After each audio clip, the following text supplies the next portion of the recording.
क्या सच में सफल लोग अलग होते हैं या उनका माइंडसेट अलग होता है? आज की इस वीडियो में हम दुनिया की चर्चित किताब माइंडसेट के 8 महत्वपूर्ण अध्यायों को आसान भाषा में समझेंगे। जानेंगे कि फिक्स्ड और ग्रोथ माइंडसेट आपकी पढ़ाई, करियर, रिश्तों और सफलता को कैसे बदल देता है। अगर आप भी अपनी सोच बदलकर जिंदगी में बड़ा हासिल करना चाहते हैं, तो ये वीडियो अंत तक जरूर देखें, क्योंकि बदलाव की शुरुआत यहीं से होगी। कैरल ड्वेक अपनी किताब की शुरुआत एक बहुत ही बुनियादी लेकिन गहरी बात से करती है। हमारी खुद के बारे में जो राय है, वही हमारी पूरी जिंदगी की दिशा तय करती है। पहले चैप्टर में वो 2 तरह की सोच या माइंडसेट का जिक्र करती है: फिक्स्ड माइंडसेट और ग्रोथ माइंडसेट। फिक्स्ड माइंडसेट वाले लोग ये मानते हैं कि उनकी बुद्धि, टैलेंट और काबिलियत जन्मजात है और इसे बदला नहीं जा सकता। उन्हें लगता है कि उनके पास जितनी समझदारी है, बस उतनी ही रहेगी। ऐसे लोग हमेशा खुद को साबित करने की कोशिश में लगे रहते हैं। अगर उन्हें कोई काम दिया जाए, तो वे डरते हैं कि कहीं वे फेल न हो जाए और लोग उन्हें बेवकूफ न समझने लगे। उनके लिए असफलता का मतलब है कि उनमें काबिलियत की कमी है और ये बात उन्हें आगे बढ़ने से रोक देती है। दूसरी तरफ आता है ग्रोथ माइंडसेट। ये वो नजरिया है जहां आप मानते हैं कि आपकी बुनियादी खूबियां सिर्फ एक शुरुआत है। आप मेहनत, सही रणनीति और दूसरों की मदद से अपनी बुद्धि और हुनर को बढ़ा सकते हैं। इस सोच वाले लोग ये नहीं मानते कि हर कोई आइंस्टीन बन सकता है, लेकिन उनका मानना है कि हर इंसान कोशिश करके अपनी मौजूदा स्थिति से बेहतर जरूर बन सकता है। उनके लिए चुनौती कोई डर की चीज नहीं, बल्कि सीखने का एक मौका है। जब आप ग्रोथ माइंडसेट अपनाते हैं, तो आपका पूरा ध्यान दिखावे से हटकर सीखने पर चला जाता है। फिक्स्ड माइंडसेट वाला व्यक्ति मुश्किलों से भागता है, क्योंकि उसे लगता है कि मेहनत करना इस बात का सबूत है कि वो स्मार्ट नहीं है। वहीं ग्रोथ माइंडसेट वाला व्यक्ति जानता है कि मेहनत ही वो रास्ता है जो उसे काबिल बनाता है।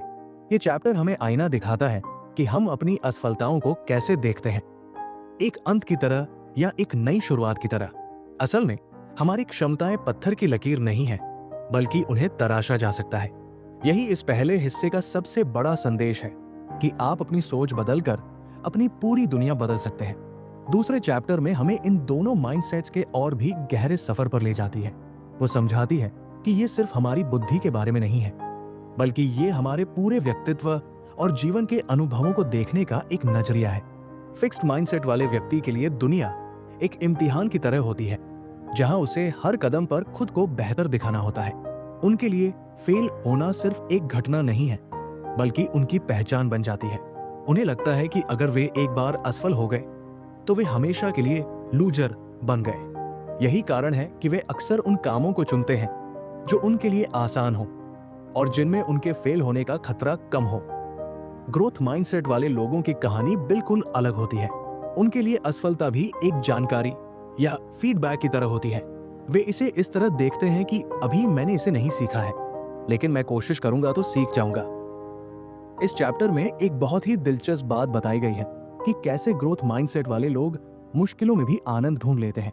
जब चीजें कठिन होती हैं, तो वे और भी ज्यादा उत्साहित हो जाते हैं, क्योंकि उन्हें लगता है कि अब उनका दिमाग विकसित हो रहा है। वे अपनी कमियों को छुपाने के बजाय उन्हें स्वीकार करते हैं और उन्हें सुधारने पर काम करते हैं। फिक्स्ड माइंडसेट वाले लोग मेहनत को एक बुरी चीज मानते हैं। अगर आप वाकई टैलेंटेड हैं, तो आपको मेहनत करने की जरूरत ही नहीं पड़नी चाहिए।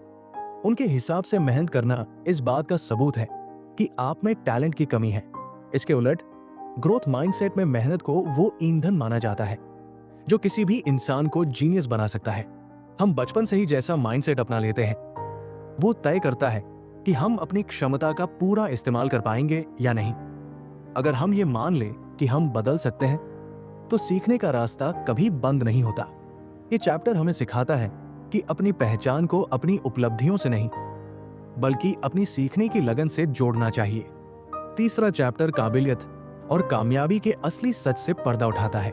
लेखिका यहाँ एक बहुत बड़े भ्रम को तोड़ती है कि जो लोग बहुत सफल होते हैं, वे पैदाइशी तौर पर ही महान होते हैं। फिक्स्ड माइंडसेट वाले लोग अक्सर ये मान लेते हैं कि अगर कोई किसी काम में बहुत अच्छा है, तो इसका मतलब है कि उसके पास कोई जादुई टैलेंट है जिसे पाया नहीं जा सकता। लेकिन ड्वेक बताती है कि असल में कामयाबी का रास्ता उस टैलेंट से नहीं, बल्कि उस टैलेंट को इस्तेमाल करने के तरीके से तय होता है। इस चैप्टर में वो कई उदाहरणों के जरिए समझाती है कि कैसे ग्रोथ माइंडसेट वाले लोग उन लोगों से भी आगे निकल जाते हैं जिन्हें शुरू में बहुत होनहार माना गया था। यहाँ एक बहुत ही गहरी बात कही गई है, सिर्फ काबिल होना काफी नहीं है। फिक्स माइंडसेट वाले लोग अपनी काबिलियत को एक ऐसी चीज मानते हैं जिसे उन्हें संभाल कर रखना है और सुरक्षित रखना है। उन्हें डर लगता है कि अगर वे किसी मुश्किल काम में हाथ डालेंगे और उसमें फेल हो गए तो उनकी स्मार्ट होने की इमेज खराब हो जाएगी। इसलिए वे अक्सर अपनी क्षमता से कम काम करते हैं और अपनी ग्रोथ को खुद ही रोक देते हैं। इसके विपरीत ग्रोथ माइंडसेट वाले लोग अपनी काबिलियत को एक मांसपेशी की तरह देखते हैं। जितना ज्यादा उसे इस्तेमाल करेंगे और जितनी ज्यादा चुनौतियों का सामना करेंगे, वो उतनी ही मजबूत होती जाएगी। उनके लिए कामयाबी का मतलब परफेक्ट होना नहीं, बल्कि बेहतर होना है। जो लोग बहुत ऊंचे मुकाम पर पहुंचते हैं, वे अपनी असफलताओं को खुद पर हावी नहीं होने देते। वे फेल होने के बाद घर बैठकर ये नहीं सोचते कि मैं इसके लायक नहीं हूं, बल्कि वे खुद से पूछते हैं कि अगली बार मैं इसे बेहतर कैसे कर सकता हूं। ये चैप्टर हमें सिखाता है कि जो लोग आज महान दिखते हैं, उन्होंने सालों तक अपनी कमियों पर काम किया है और कड़ी मेहनत की है। कामयाबी कोई ऐसी चीज नहीं है जो आपको अचानक मिल जाती है, बल्कि ये आपके लगातार सीखने और खुद को चुनौती देने का नतीजा है। अगर आप खुद को फिक्स्ड माइंडसेट के पिंजरे से बाहर निकाल ले, तो आपकी काबिलियत की कोई सीमा नहीं रह जाती। चौथा चैप्टर खेल की दुनिया की सैर कराता है और यह बताता है कि एक असली चैंपियन सिर्फ अपनी बॉडी या टैलेंट से नहीं, बल्कि अपने दिमाग से बनता है। खेल जगत में हम अक्सर उन खिलाड़ियों की तारीफ करते हैं जिन्हें नेचुरल कहा जाता है, यानी जिनमें पैदाइशी हुनर होता है। सिर्फ नेचुरल टैलेंट के भरोसे रहने वाले खिलाड़ी अक्सर जल्दी हार मान लेते हैं। फिक्स्ड माइंडसेट वाले खिलाड़ी जब तक जीतते रहते हैं, उन्हें लगता है कि वे भगवान हैं, लेकिन जैसे ही वे हारते हैं या कोई उनसे बेहतर सामने आता है, उनका आत्मविश्वास ताश के पत्तों की तरह ढह जाता है। उन्हें लगता है कि अगर उन्हें मेहनत करनी पड़ रही है तो इसका मतलब है कि वे अब खास नहीं रहे। इसके उलट जो खिलाड़ी ग्रोथ माइंडसेट वाले होते हैं, वे हार को एक सबक की तरह देखते हैं। वे जानते हैं कि जीतना एक प्रोसेस है, कोई मंजिल नहीं। इस चैप्टर में बास्केटबॉल के दिग्गज माइकल जॉर्डन का बेहतरीन उदाहरण दिया गया है। जॉर्डन को उनके स्कूल की टीम से ये कहकर निकाल दिया गया था कि उनमें टैलेंट की कमी है, लेकिन उन्होंने हार मानने के बजाय पागलों की तरह प्रैक्टिस की। जॉर्डन का मानना था कि उनकी सफलता का राज उनके द्वारा फेंके गए वे हजारों शॉट्स हैं जो मिस हो गए थे, न कि वे जो बास्केट में गए। ग्रोथ माइंडसेट वाले चैंपियंस अपनी गलतियों का विश्लेषण करते हैं और अगली सुबह फिर से मैदान में उतर जाते हैं। वे जानते हैं कि कैरेक्टर, चरित्र वही है जो तब दिखता है जब चीजें आपके खिलाफ जा रही हों। एक टीम के तौर पर भी माइंडसेट बहुत मायने रखता है। जिस टीम का कोच खिलाड़ियों को यह सिखाता है कि हर गलती सीखने का मौका है, वो टीम दबाव में भी बेहतर प्रदर्शन करती है। वहीं जहां सिर्फ जीतने का दबाव होता है, वहां खिलाड़ी अपनी गलतियों को छुपाने लगते हैं और डर के साए में खेलते हैं। खेल हमें यह सिखाते हैं कि टैलेंट आपको गेम जिता सकता है, लेकिन माइंडसेट और टीम वर्क आपको चैंपियनशिप जिताते हैं। ये चैप्टर हमें प्रेरित करता है कि हम भी अपनी जिंदगी के खेल में एक ऐसे चैंपियन बने जो गिरने के बाद और भी मजबूती से खड़ा होना जानता हो। पांचवा चैप्टर बिजनेस की दुनिया और लीडरशिप के बारे में है, जहां लेखिका ये बताती है कि किसी कंपनी की कामयाबी या बर्बादी उसके लीडर की सोच पर निर्भर करती है। उन्होंने कुछ बहुत बड़ी कंपनियों के उदाहरण दिए हैं जो अर्श से फर्श पर आ गिरी क्योंकि उनके लीडर्स फिक्स्ड माइंडसेट के शिकार थे। ऐसे लीडर्स को लगता था कि वे सबसे ज्यादा बुद्धिमान हैं और उन्हें किसी की सलाह की जरूरत नहीं है। वे अपनी कंपनी में एक ऐसा माहौल बना देते हैं जहां लोग अपनी गलतियों को छुपाने लगते हैं क्योंकि उन्हें डर लगता है कि अगर वे फेल हुए तो उन्हें नाकाबिल मान लिया जाएगा। ऐसे बॉस सिर्फ अपनी तारीफ सुनना पसंद करते हैं और जो लोग उन्हें आईना दिखाते हैं, उन्हें वे बाहर का रास्ता दिखा देते हैं। इसके विपरीत ड्वेक उन लीडर्स की बात करती है जिन्होंने डूबती हुई कंपनियों को ग्रोथ माइंडसेट की बदौलत बचा लिया। ये लीडर्स खुद को परफेक्ट नहीं मानते थे, बल्कि वे लगातार सीखने वाले लर्नर्स थे। उन्होंने अपनी कंपनी में ऐसा कल्चर बनाया जहां सवाल पूछना, नई चीजें ट्राई करना और फेल होने पर उससे सीखना एक अच्छी बात मानी जाती थी। ग्रोथ माइंडसेट वाला लीडर अपनी टीम को यह महसूस कराता है कि वे सब साथ मिलकर बढ़ रहे हैं। वे अपनी सफलता का श्रेय पूरी टीम को देते हैं और मुश्किल समय में जिम्मेदारी खुद लेते हैं। उनके लिए लीडरशिप का मतलब दूसरों पर हुक्म चलाना नहीं, बल्कि दूसरों की काबिलियत को पहचानना और उसे निखारना है। इस चैप्टर का सबसे बड़ा सबक यह है कि जब कोई कंपनी सिर्फ टैलेंट की पूजा करने लगती है तो वो पतन की ओर बढ़ने लगती है। फिक्स्ड माइंडसेट वाले टैलेंटेड लोग अक्सर अपनी इमेज बचाने के चक्कर में बड़े रिस्क लेना बंद कर देते हैं, लेकिन जो कंपनियां सीखने को सबसे ऊपर रखती हैं, वे समय के साथ बदलती रहती हैं और बाजार में टिकी रहती हैं। एक महान लीडर वो नहीं है जिसके पास हर सवाल का जवाब हो, बल्कि वो है जो सही सवाल पूछना जानता हो और अपनी टीम को आगे बढ़ने के लिए प्रेरित करे। बिजनेस में असली ताकत आपकी आज की जानकारी में नहीं, बल्कि कल कुछ नया सीखने की आपकी भूख में है। छठा चैप्टर हमारी निजी जिंदगी के सबसे अहम हिस्से यानी रिश्तों और प्यार के बारे में है।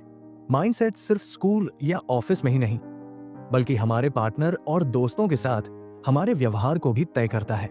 फिक्स्ड माइंडसेट वाले लोग अक्सर ये मानते हैं कि प्यार और रिश्ते कुदरती होने चाहिए। उन्हें लगता है कि अगर दो लोग एक दूसरे के लिए बने हैं तो सब कुछ अपने आप ठीक चलेगा और उन्हें मेहनत करने की जरूरत नहीं पड़ेगी। उनके लिए असहमति या झगड़े का मतलब ये होता है कि उनका रिश्ता खराब है या उनका पार्टनर उनके लायक नहीं है। वे अक्सर छोटी छोटी बातों पर पार्टनर को जज करने लगते हैं और बदलाव की उम्मीद छोड़ देते हैं। इसके विपरीत ग्रोथ माइंडसेट वाले लोग जानते हैं कि एक अच्छा रिश्ता रातों रात नहीं बनता, बल्कि इसे समय और समझदारी से सींचा जाता है। वे मानते हैं कि हर इंसान में कमियां होती हैं और रिश्तों में उतार चढ़ाव आना स्वाभाविक है। उनके लिए झगड़ा या मतभेद रिश्ते को खत्म करने का संकेत नहीं, बल्कि एक दूसरे को बेहतर ढंग से समझने का मौका होता है। वे अपने पार्टनर को बदलने की जिद करने के बजाय उनके साथ मिलकर आगे बढ़ने और समस्याओं का हल ढूंढने पर यकीन रखते हैं। वे ये नहीं सोचते कि मेरा पार्टनर कभी नहीं सुधरेगा, बल्कि वे संवाद और कोशिशों के जरिए सुधार की गुंजाइश देखते हैं। ड्वेक इस चैप्टर में ये भी बताती है कि फिक्स्ड माइंडसेट वाले लोग ब्रेकअप या रिजेक्शन को अपनी निजी हार मान लेते हैं। उन्हें लगता है कि रिजेक्शन का मतलब है कि उनमें कोई बड़ी कमी है जिससे वे लंबे समय तक दुखी और गुस्से में रहते हैं। वहीं ग्रोथ माइंडसेट वाले लोग रिजेक्शन से मिले दर्द को महसूस तो करते हैं, लेकिन वे उससे सीखते हैं और आगे बढ़ जाते हैं। वे खुद को अनचाहा मानने के बजाय ये सोचते हैं कि उस रिश्ते से उन्होंने क्या सीखा जो आगे काम आएगा। असल में ये चैप्टर हमें सिखाता है कि प्यार कोई जादुई मंजिल नहीं है, बल्कि एक खूबसूरत सफर है जिसमें दोनों पार्टनर्स का साथ मिलकर ग्रो करना जरूरी है। सातवां चैप्टर उन लोगों के लिए सबसे ज्यादा जरूरी है जो दूसरों के भविष्य को आकार देते हैं, यानी माता पिता, शिक्षक और कोच। इस चैप्टर में कैरल ड्वेक एक बहुत ही चौंकाने वाली बात कहती है। बच्चों की तारीफ करना उन्हें नुकसान भी पहुंचा सकता है। हम अक्सर बच्चों को तुम बहुत होशियार हो या तुम पैदाइशी जीनियस हो कहकर उनकी तारीफ करते हैं, लेकिन लेखिका के अनुसार ये उन्हें फिक्स्ड माइंडसेट के पिंजरे में डाल देता है। जब बच्चा ये सुनता है कि वो स्मार्ट है तो वो अगली बार मुश्किल काम करने से डरने लगता है, क्योंकि उसे लगता है कि अगर वो फेल हो गया तो लोग उसे स्मार्ट समझना बंद कर देंगे। वो अपनी इमेज बचाने के चक्कर में नई चीजें सीखना छोड़ देता है। इसके बजाय लेखिका हमें प्रोसेस या प्रक्रिया की तारीफ करने की सलाह देती है। इसका मतलब है कि बच्चे की बुद्धि के बजाय उसकी मेहनत, उसकी रणनीति, उसकी एकाग्रता और उसके सुधार की तारीफ करना। जब आप किसी बच्चे से कहते हैं कि मुझे बहुत अच्छा लगा कि तुमने इस कठिन सवाल को हल करने के लिए अलग अलग तरीके आजमाए, तो आप उसमें ग्रोथ माइंडसेट पैदा कर रहे होते हैं। इससे बच्चा ये सीखता है कि कामयाबी मेहनत और सही तरीके से आती है, न कि किसी जादुई टैलेंट से। ऐसे बच्चे असफल होने पर घबराते नहीं हैं, बल्कि वे और भी ज्यादा मेहनत करने के लिए तैयार हो जाते हैं। शिक्षकों के लिए भी ये चैप्टर एक बड़ा सबक है। ड्वेक बताती है कि जो टीचर्स ये मानते हैं कि कुछ बच्चे पैदाइशी कमजोर होते हैं और कभी नहीं सीख सकते, वे अनजाने में उन बच्चों का भविष्य खराब कर देते हैं। वहीं ग्रोथ माइंडसेट वाले टीचर्स अपने हर स्टूडेंट में सुधार की गुंजाइश देखते हैं। वे मुश्किल टास्क देते हैं और छात्रों को ये भरोसा दिलाते हैं कि वे कोशिश करके इसे हासिल कर सकते हैं। ये चैप्टर हमें सिखाता है कि हमें बच्चों को सिर्फ पास होने के लिए नहीं, बल्कि सीखने के लिए तैयार करना चाहिए। हमारी बातों और हमारे व्यवहार का बच्चों के दिमाग पर इतना गहरा असर होता है कि हम अनजाने में उन्हें पूरी जिंदगी के लिए डरपोक या निडर बना सकते हैं। 8वां और आखिरी चैप्टर पूरी किताब का निचोड़ है, जो हमें बताता है कि माइंडसेट कोई ऐसी चीज नहीं है जिसे बदला न जा सके। सिर्फ ये जान लेना कि 2 तरह के माइंडसेट होते हैं काफी नहीं है। बदलाव एक धीमी प्रक्रिया है जिसमें समय और ईमानदारी की जरूरत होती है।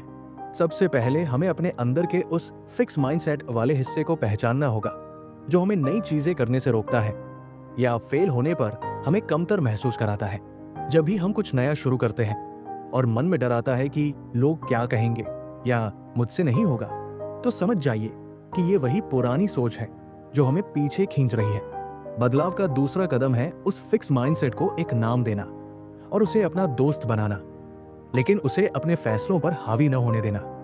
जब आप अपनी कमियों को स्वीकार करते हैं तो आप उन्हें सुधारने की दिशा में बच सकते हैं। वो यहाँ ग्रोथ माइंडसेट अपनाने के लिए 4 चरणों का सुझाव देती है: स्वीकार करना, जागरूक होना, उसे शिक्षित करना और अंत में नए तरीके से काम करना। ये चैप्टर हमें सिखाता है कि हमें अपनी सफलताओं और असफलताओं को देखने का नजरिया बदलना होगा।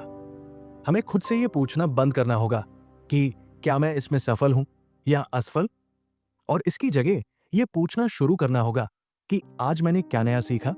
अंत में कैरल ड्वेक ये साफ करती है कि ग्रोथ माइंडसेट का मतलब ये नहीं है कि आपको हमेशा खुश रहना है या आप कभी दुखी नहीं होंगे। इसका मतलब सिर्फ इतना है कि आप मुश्किल समय में भी ये देख सकें कि आगे बढ़ने का रास्ता अभी बंद नहीं हुआ है। माइंडसेट बदलना एक चॉइस है जो हमें हर दिन हर परिस्थिति में लेनी पड़ती है। ये किताब एक उम्मीद के साथ खत्म होती है कि इंसान की क्षमताएं असीमित है, बस हमें अपनी सोच की बेड़ियों को तोड़ना होगा। जब हम सीखने को अपनी जिंदगी का मकसद बना लेते हैं तो हर चुनौती एक नया दरवाजा खोल देती है। अगर वीडियो पसंद आए तो लाइक, शेयर और चैनल को सब्सक्राइब करें। पूरी वीडियो देखने के लिए दिल से धन्यवाद। अपनी सोच बदलें, सफलता खुद आपके कदम चूमेगी।